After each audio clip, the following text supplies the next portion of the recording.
اور امجد صابری، چونکہ امجد صابری کی خاص شخصیت ہے اور امجد صابری کی برسی بھی ہے، امجد صابری بھائی کو ہم یاد بھی کرتے ہیں۔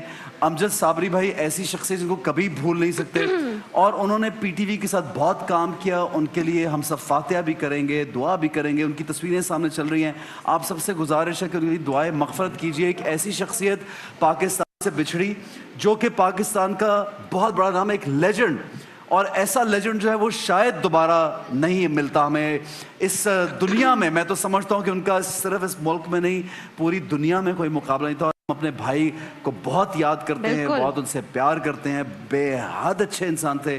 اللہ ان کی مغفرت کرے۔ آپ سب سے بھی گزارش ہے کہ رمضان کے اس بابرکت مہینے میں ان کے لیے دعائے مغفرت ضرور کیجیے گا۔ پاکستان کا تو بہت بڑا نام وہ ہیں، اور خاص طور پر آپ پورا سال ان کو دیکھتے تھے، لیکن رمضان میں ایک خاص ان کی ایسوسییشن تھی ساری رمضان ٹرانسمیشن سے۔ اور یہ آج کا ہی دن تھا کہ جب ان پر قاتلانہ حملہ ہوا کراچی میں، اور وہ اپنے شو کے لیے ہی جا رہے تھے جب ان پر قاتلانہ حملہ ہوا۔ اپنی بیوہ کو وہ اس دنیا میں چھوڑ گئے، بچوں کو چھوڑ گئے، پورا پاکستان رو رہا تھا۔ I remember I was a news anchor at that time and I cried my heart out۔ کبھی بھی ہمیں اس چینل پر اپنے ایموشنز کنٹرول کرنے کا کہا جاتا تھا، مجھے وہ والی مومنٹ ریکال ہو رہا ہے۔ لیکن دو شخصیات ایسی تھی، in fact 3 moments that I cannot forget کہ میں آن ایئر روئی ہوں نیوز پڑھتے ہوئے، بریکنگ نیوز دیتے ہوئے۔ no one could ask me کہ آپ کنٹرول کریں۔ One was when Junaid Jamshed بھائی، ان کی جب شہادت ہوئی ہم سب روئے، اور وہ ایک ظاہر پورے پاکستان کے لیے ایک بہت بڑا صدمہ تھا۔ پھر اے پی ایس کا اٹیک ہوا تھا، مجھے تو اگلے دن انہوں نے بھجوا دیا کہ آپ وہاں پہنچیں۔ اور پھر امجد صابری قوال شہید، جو وہ ان کی شہادت کا دن تھا، آئی تھنک پاکستان کے لیے بہت بہت بڑا صدمے کا دن تھا۔ تو آئیے آج ان کی یادیں تازہ کرتے ہیں انہی کے ایک مشہور زمانہ کلام کے ساتھ، جو یشفین اور ان کے ساتھ جو پیاری بچیاں ہیں وہ پیش کریں گی۔ اور یہ کلام ان کے والد صاحب، ان کی پوری فیملی نے ہمیشہ پی ٹی وی پہ یہ پیش کیا، صابری برادرز نے۔ اور اس کلام کو صرف پاکستان میں نہیں بلکہ بیرون ملک بھی بہت پذیرائی حاصل ہے۔ اور ایک مرتبہ پھر ہم سب چاہیں گے کہ آپ رمضان کے اس بابرکت مہینے میں ہمارے پیارے بھائی امجد صابری بھائی کے لیے دعائیں مغفرت ضرور کیجیے گا۔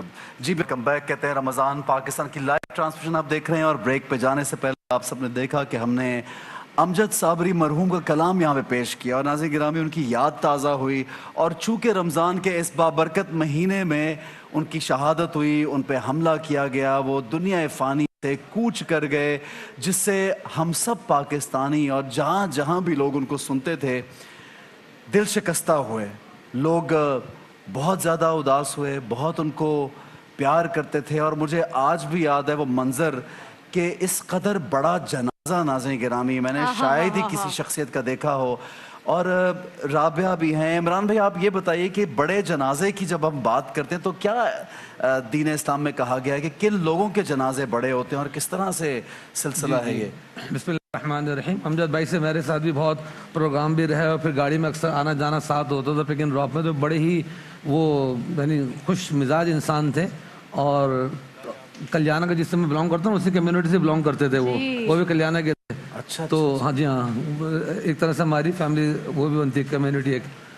اب رہی بات ان کی شہادت جو ہوئی المناک، اس وقت میں بھی ٹرانسمیشن کے لیے جا رہا تھا، ایک دم اطلاع ملی تو واقعہ ایک دم آسان خطا ہوگا، یقین نہیں آ رہا تھا کہ اتنا بڑا سامنے پیش آ گیا۔ ایسا لگ رہا تھا کہ وہ زخمی ہوئے ہوں گے اور ابھی خبر آئے گی کہ ٹھیک ہو گئے ہیں۔ اور تو یہ چیز جو ہے نا، ایک تو دیکھیں رمضان المبارک کی جو فضیلت آتی ہے، رسول کریم صلی اللہ علیہ وسلم نے فرمایا کہ رمضان میں کسی مومن کا اگر انتقال ہو جاتا ہے تو اس کا قیامت تک کے لیے حساب بس اسٹاپ ہو جاتا ہے، اس سے سوال جواب قبر میں نہیں ہوں گے، بس بنیادی جو سوال ہوتے ہیں مر ربک ما دینک وغیرہ وہ ہوں گے، لیکن اس کی ہمیشہ کے لیے بخشش ہو جاتی ہے۔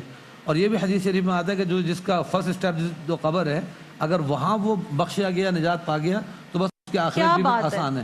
تو رمضان کی ایک تو برکت یہ ہے کہ ان کو شہادت ملی۔ شہادت میں ویسے ہی کہ خون کا پہلا قطرہ گرتے ہی اس کے سارے زندگی بھر کے سارے وہ گناہ معاف ہو جاتے ہیں۔ مفتی صاحب وہ تو ایسی شخصیت تھے کہ جب کلام پڑھتے تھے تو رقت طاری ہو جاتی تھی، آنکھوں میں آنسو آ جاتے تھے، لیکن وہ اتنے پیارے تھے کہ ہم جب آف ایئر ہوتے تھے، جب گپ شپ ہو رہی ہوتی تھی تو وہ اتنی پیاری باتیں کرتے تھے کہ سب کے چہروں پر مسکراہٹ آ جاتی تھی۔ وہ جو اپنی زندگی میں مسکراہٹیں بکھیرتا اور اپنے کلاموں سے ہماری آنکھوں میں آنسو دیتا چلا گیا. وہ اپنے جانے کے بعد بھی اس موت کے ان لمحات میں بھی جہاں آنکھوں میں آنسو تھے وہیں ان کی یادوں کے ساتھ چہروں پر مسکراہٹ. اور میرے خیال میں امجد بھائی خوش اسی بات پر ہوں گے کہ ان کے چاہنے والے انہیں یاد کر کے مسکرائیں, لیکن کلام پر تو آنسو نکلتے ہی ہیں ان کے. انہوں نے آخری کلام بھی ایسا پڑھا نا کہ وہ اتنا وہ یعنی ٹچنگ تھا, اور وہی جو آخری کلام ہے نا عمران بھائی, بچیاں چاہتی ہیں کہ وہ پڑھیں اور ایسے بھی ان کا ساتھ دیں گے. چھوٹا شعر پڑھ دوں, بچھڑ گئے تو یہ دل کہیں لگے گا نہیں, بچھڑ گئے تو یہ دل کہیں لگے گا نہیں, لگے گا لگنے لگا ہے مگر لگے گا نہیں. لگے گا لگنے لگا ہے لیکن لگے گا نہیں. بسم اللہ.